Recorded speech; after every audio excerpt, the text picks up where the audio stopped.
সময় এখন 4:05, বিকেল 4:05, আর আমরা এখন বেরিয়ে যাচ্ছি নর্থ বেঙ্গলের উদ্দেশ্যে। আমরা লাগেজ গুছিয়ে নিয়েছি, এখন আমরা বেরিয়ে পড়বো, আর বাকি কথা যেতে যেতে হবে।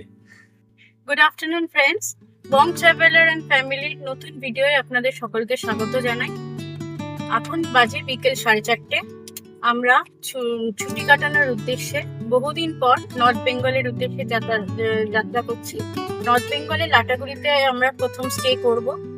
চলুন, রাস্তায় যেতে যেতে কথা হবে, কোথায় থাকবো, কি করব, কি কি ঘুরবো, সব ইনফরমেশন আপনাদের দেব। জার্নি শুরু করার প্রথমেই আমরা চলে আসলাম পেট্রোল পাম্পে। আমরা এখন পেট্রোলটা ভরিয়ে নেই।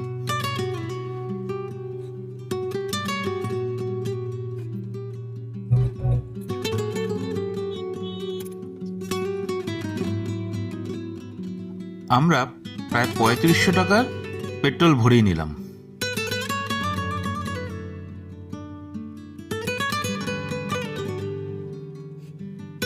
অনেক দিন পর আবার ফ্যামিলি নিয়ে বেরিয়ে পড়লাম। এবারকার ডেস্টিনেশন নর্থ বেঙ্গল। আর আপনারা জানেন, নর্থ বেঙ্গল মানেই জঙ্গল আর পাহাড়ের এক অপরূপ মিলন। So friends, welcome to our channel Bong traveller family. Family নিয়ে আজ সারা রাত ড্রাইভ করব। তাহলে কি নাইট ড্রাইভটা সেফ হবে? রোড কন্ডিশনটাই বা কি, সবই আমরা দেখাবো এই ভিডিওতে। তাই গুগল ম্যাপটা সেট করে নিলাম, আর ম্যাপ বলছে আমাদের ডেস্টিনেশন লাটাগুড়ি কলকাতা থেকে প্রায় 634 কিলোমিটার দূরে অবস্থিত।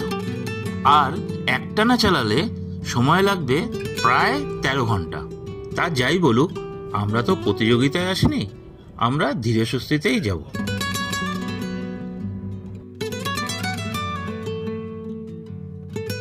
আমাদের ইনিশিয়াল প্ল্যানটা হলো, আমরা এয়ারপোর্ট হয়ে বেলঘরিয়া এক্সপ্রেসওয়েটা নেব, আর ওখান থেকে কল্যাণী এক্সপ্রেসওয়ে ধরে সোজা NH-12 ধরব।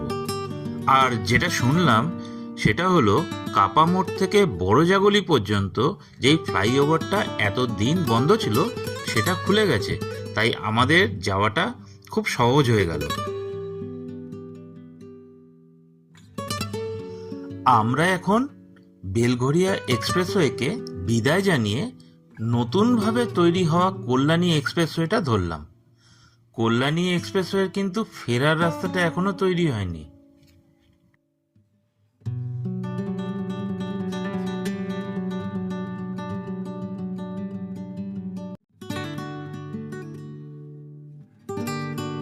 ধা চকচকে কল্যাণী এক্সপ্রেসওয়ে দিয়ে গাড়ি চালাতে চালাতে আমরা এসে পৌঁছালাম ভাটপাড়া বা কাকিনাড়া টোল প্লাজাতে। কিন্তু যেহেতু কল্যাণী এক্সপ্রেসওয়ে এখনো পুরোদমে চালু হয়নি, তাই এখানে টোল নেওয়া হচ্ছে না।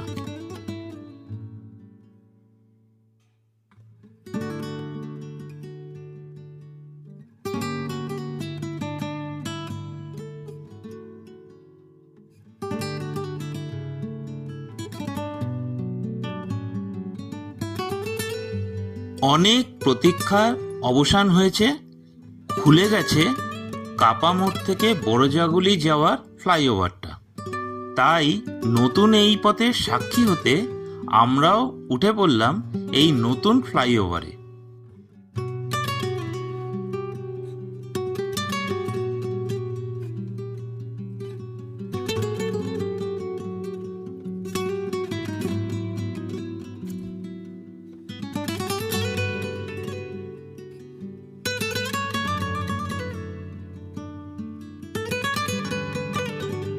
খুব কম সময়ে আমরা চলে আসলাম বড়জাগুলি। এখন আমরা বাঁদিক টার্ন নিয়ে NH-12 ধরব।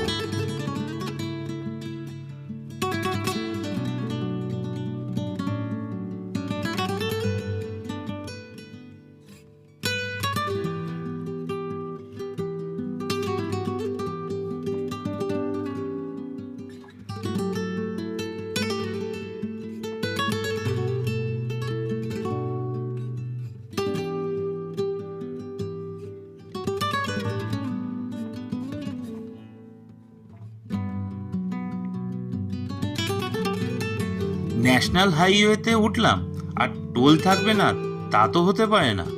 আমরা এখন চলে এসেছি আয়েশপুর টোল প্লাজাতে।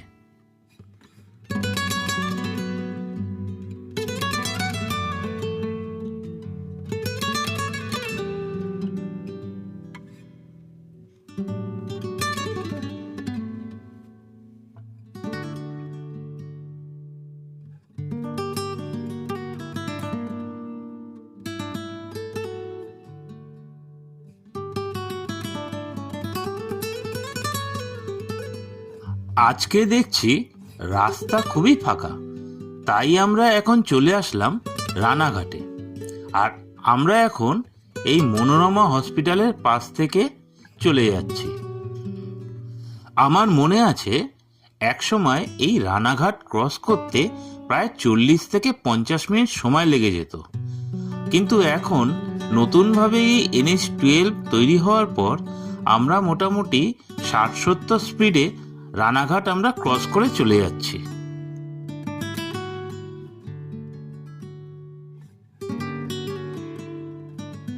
সময় এখন রাত 7:50। আমরা এখন চলে এসেছি কৃষ্ণনগর। মাদারসাটকে ডান দিকে রেখে আমরা সোজা এগিয়ে যাচ্ছি।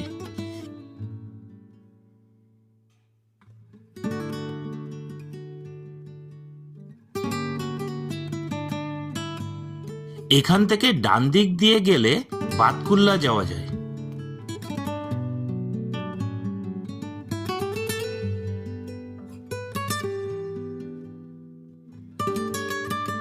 বোর্ড বলছে এখান থেকে বহরমপুর 90 কিলোমিটার আর বেথুয়াডাওয়ারি এখান থেকে 30 কিলোমিটার। সময় এখন রাত 8:05 আর আমরা এখন চলে আসলাম কৃষ্ণনগরের শঙ্কর মিষ্টান্ন প্রতিষ্ঠানে। এখানে আমরা ডিনার করব, তো চলুন ডিনারটা কমপ্লিট করে আবার আমরা বেরিয়ে পড়ব। ডিনারে আমি নিলাম তরকা রুটি আর তার সঙ্গে একটা ফিশ থালি, আর আমার ছেলের জন্য চিকেন আর রাইস। শঙ্কর মিষ্টান্ন প্রতিষ্ঠানের ভেতরটা ঠিক কিন্তু এরকম। গুড ইভিনিং ফ্রেন্ডস, রাত বাজে 9টা। এখন আমরা সবাই ডিনার কমপ্লিট করে শঙ্কর মিষ্টান্ন প্রতিষ্ঠান থেকে বেরিয়ে গাড়িতে উঠেছি শিলিগুড়ি যাওয়ার উদ্দেশ্যে। আমরা ডিনার কমপ্লিট করে ফেলেছি আর এখানে প্রচুর ভিড়। এখন আমরা বেরিয়ে যাচ্ছি শিলিগুড়ির উদ্দেশ্যে। এখান থেকে ডালখোলা 336 কিলোমিটার, মালদা 210 কিলোমিটার আর বহরমপুর 84 কিলোমিটার। এখনো পর্যন্ত রাস্তা কিন্তু খুব সুন্দর। আর বাঁদিকের এই রাস্তাটা দেখতে পাচ্ছেন, এখান থেকে নবদ্বীপের ইস্কন মন্দির যাওয়া যায়। এখন রাত বাজে 9:35। আমরা বেথুয়াডাওয়ারি ক্রস করছি, বাঁদিকে বেথুয়াডাওয়ারি ওয়াইল্ড লাইফ স্যাংচুয়ারি।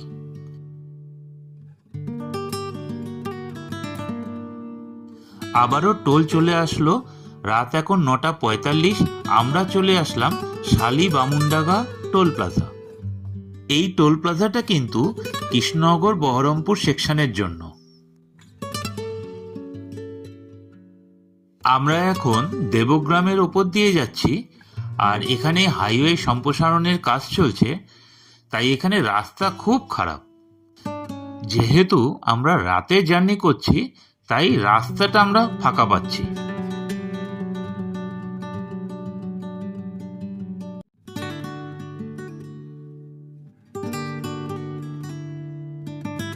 রাত বাজে 10:15 আর আমরা চলে আসলাম পলাশী। বাঁদিকে আপনারা দেখছেন পলাশী ওয়ার মেমোরিয়াল বা পলাশী স্মৃতিসৌধ।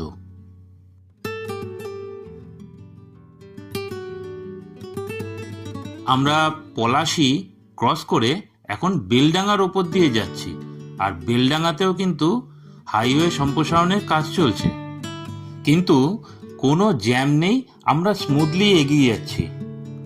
তবে কবে এই রাস্তা তৈরি হবে সেটাই এখন দেখার।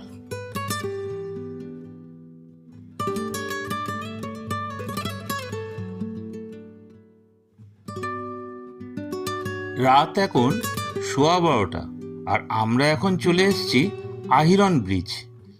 আসলে এই আহিরন ব্রিজের নাম হলো ভাগীরথী হরিদাসী ব্রিজ। আপনাদের রাস্তার কিছু আপডেট দিয়ে দিই। দেবগ্রাম, বেলডাঙ্গা আর ভাপ্তা এই 3টে জায়গায় হাইওয়ে সম্প্রসারণের কাজ চলছে। তার জন্য এখানে প্রচণ্ড রাস্তা ভাঙা, কিন্তু যেহেতু আমরা রাতে জার্নি করছি তাই এখানে কিন্তু একবারের জন্য আমাদের গাড়ি কোনো জায়গায় দাঁড়ায়নি। কিন্তু যারা দিনে আসবেন, দিনে জার্নি করবেন, তারা কিন্তু অবশ্যই হাতে সময় রেখে আসবেন। এখানে কিন্তু খুব জ্যাম হবে। তা যাই হোক, রাত এখন 12:25 আর আমরা এখন চলে আসলাম চাঁদের মোড় টোল প্লাজাতে। এটা হলো বহরমপুর ফারাক্কা সেকশনের জন্য।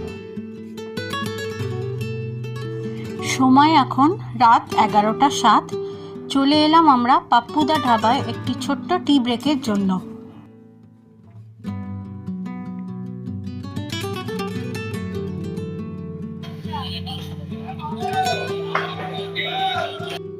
হঠাৎই প্রচণ্ড ঝড় উঠল।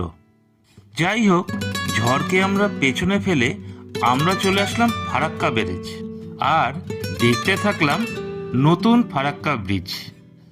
এটা কিন্তু নতুন আপডেট, আর কয়েকদিনের মধ্যেই ব্রিজটা চালু হয়ে যাবে। হয়তো ভিডিওটা আপলোড করার আগেই আমাদের এই নতুন ব্রিজটা চালু হয়ে যাবে। আর যথারীতি ফারাক্কার পুরনো ব্রিজটা প্রচণ্ড ভাঙাচোরা, তার মধ্যে দিয়ে আস্তে আস্তে করে আমরা এগিয়ে যাচ্ছি। রাত বাজে 1টা আর আমরা ক্রস করছি ফারাক্কা ব্রিজ। কলকাতা থেকে ফারাক্কা ব্রিজ পর্যন্ত কোনো জায়গায় কোনো জ্যাম আমরা কিন্তু পাইনি। যাই হোক, ফারাক্কা ব্রিজে আসলাম আর ইচ্ছা করতে লাগলো যদি একটা ট্রেন দেখতে পারি এই ব্রিজের ওপর দিয়ে, কিন্তু কোনো ট্রেনের দেখা আমরা পেলাম না। অবশেষে একটা মালগাড়ির দেখা কিন্তু অবশ্যই আমরা পেয়েছি। আমরা এখন চলে আসলাম ফারাক্কা রায়গঞ্জ টোল, যাকে বলে 18 মাইল টোল প্লাজা।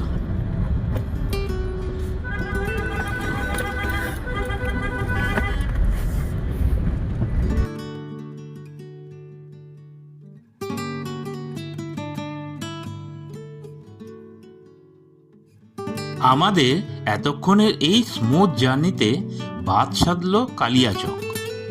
প্রায় 1 ঘন্টা জ্যামে আটকে থাকার পর লোকালদের থেকে আমরা জানতে পারলাম গ্রামের ভেতর দিয়ে একটি রাস্তা, আর গুগল ম্যাপের সহায়তায় আমরা বাঁ দিকের একটি ছোট রাস্তা দিয়ে গ্রামের ভেতর ঢুকে গেলাম।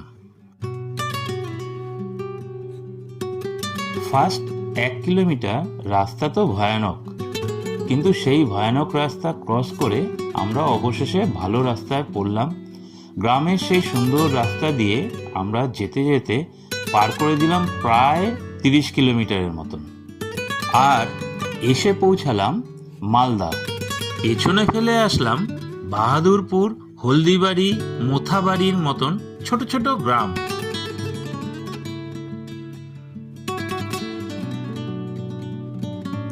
রাত তখন প্রায় 3:15।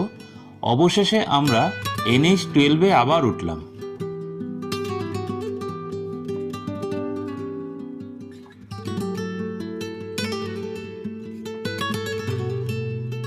সোজা রাস্তাটা মালদা সিটির দিকে যাচ্ছে, আর আমরা ডান দিক টার্ন নিয়ে NH-12 কন্টিনিউ করব।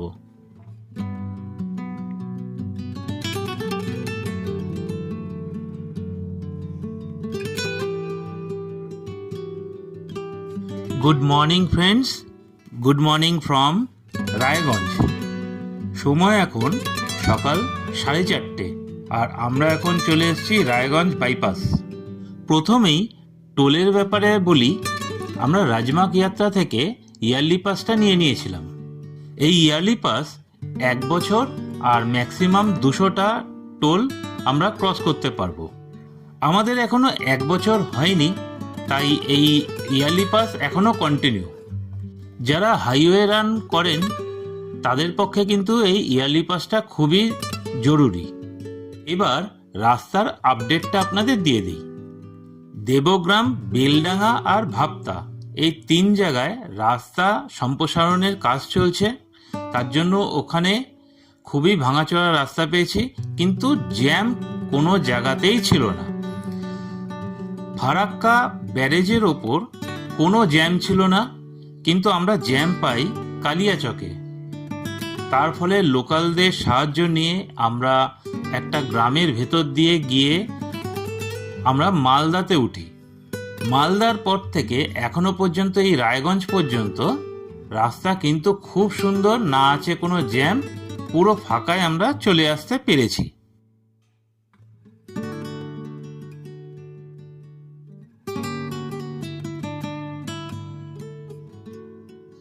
এখন চলে আসলাম বড়াই টোল প্লাজা বা দীপনগর টোল প্লাজাতে। সকাল বাজে 5:20, আমরা চলে আসলাম পূর্ণিয়া মোড়। এখান থেকে আমরা NH-27 কন্টিনিউ করব। সকালবেলাতে এই পূর্ণিয়া মোড় একদম ফাঁকাই, আর এই রাস্তাটা আগের বার খুব খারাপ ছিল, এখন কিন্তু দেখছি রাস্তাটা খুব ভালো হয়ে গেছে। চলে এসেছি কিষানগঞ্জ। সকাল এখন 6টা, আর কিষানগঞ্জের যথারীতি রাস্তাটা এখানে খারাপই আছে। আর বাঁদিকে দেখছেন আপনারা কিষানগঞ্জ রেলওয়ে স্টেশন।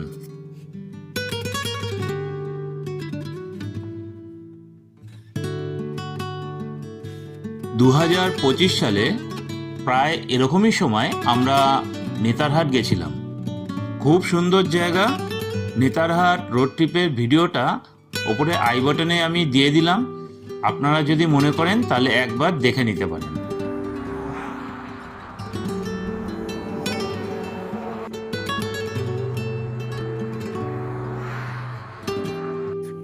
সময় এখন সকাল 6:30, আর এখন আমাদের lassi time. Good morning friends, সকাল এখন 6:30। আমরা এখন লস্যি এনজয় করছি এবং চতুর্দিকের ভিউ এনজয় করছি। দেখুন চতুর্দিকে সবুজ আর সবুজ। একটা সবুজের চাদরের মধ্যেখানে যেন আমরা গাড়িটা দাঁড় করিয়েছি। রাতে বৃষ্টি হওয়ার ফলে পুরো গাড়িটা যেন কাদায় মেখে রয়েছে।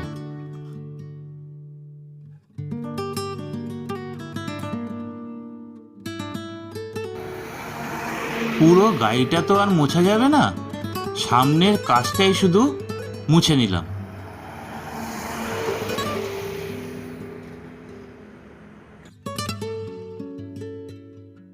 এখন চলে আসলাম পশ্চিম মাদাতি টোল প্লাজাতে। আমরা শিলিগুড়িতে ঢুকবো না, আমরা ঘোষপুকুর থেকে ফুলবাড়ি বাইপাসটা নেব, আর ওখান থেকে আমরা লাটাগুড়ি পৌঁছাবো। কলকাতা থেকে লাটাগুড়ির ডিস্টেন্স প্রায় 634 কিলোমিটার। আমরা প্রায় চলেই এসেছি।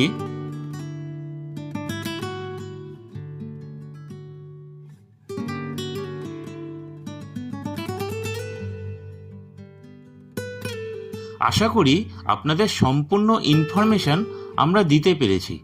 যদি আমাদের এই ভিডিওটা ভালো লাগে তাহলে অবশ্যই লাইক শেয়ার করবেন আর সাবস্ক্রাইব করে আমাদের পাশে দাঁড়াবেন। তবে বেল আইকনটা টিপতে ভুলবেন না যেন। এখন আমরা তিস্তা ব্যারেজ ক্রস করছি।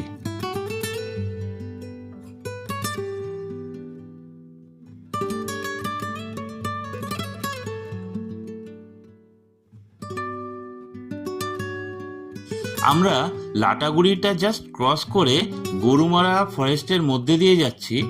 বাদিক ডান দিকে যে জঙ্গলটা দেখছেন এটা সম্পূর্ণ গরুমারা ফরেস্ট। এই গরুমারা সাফারি আমরা আগামীকাল করব সকালবেলায়। আমাদের গাড়ি অলরেডি বুক করা আছে।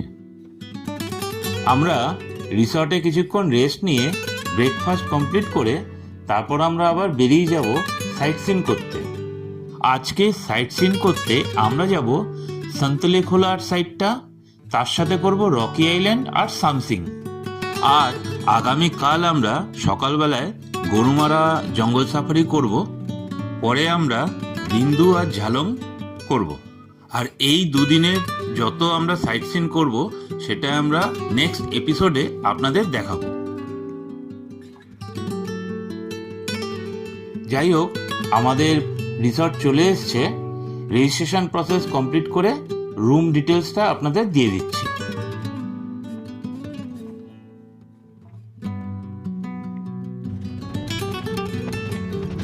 এখন আমরা চলে এসেছি বনপাহাড়ি রিসর্টে। Registration process complete. আমরা রুম পেয়েছি ফার্স্ট ফ্লোরে 205 নম্বর রুম। চলুন রুম ডিটেলসটা দিয়ে দিচ্ছি। এই নিচে আমাদের গাড়ি দাঁড়িয়ে আছে, আর এই হলো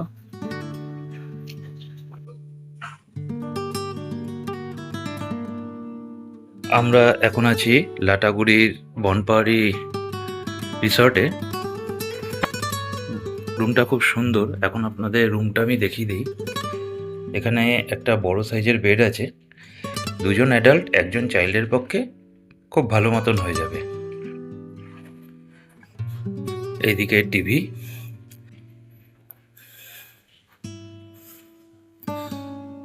এখানে একটা ক্যাবিনেট আছে, এখানে একটা ব্যালকনি আছে,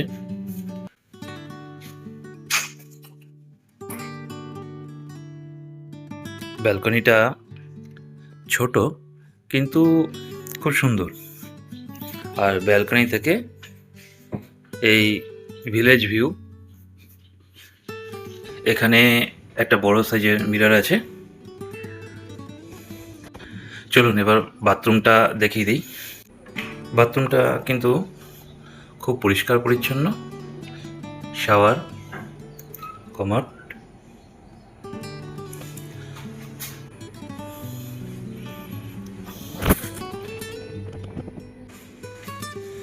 এখানে ছোট্ট একটা এরকম স্টোরেজ আছে। এরকম ওভারঅল রুমটা খুব সুন্দর।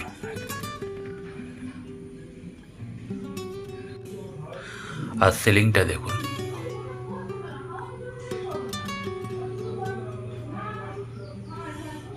ওভারঅল এই রুমটা খুব সুন্দর। এই রুমটা আমাদের পড়েছে 1500 পার নাইট। বাইরে বসার জন্য এরকম চেয়ার আর টেবিল দেওয়া আছে, আর এখান থেকে খুব সুন্দর ভিউ।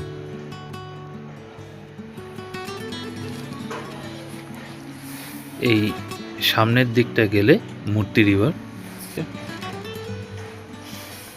এটা খাবারের জায়গা, রেস্টুরেন্ট। এখানে একটা ওয়াচ টাওয়ার আছে।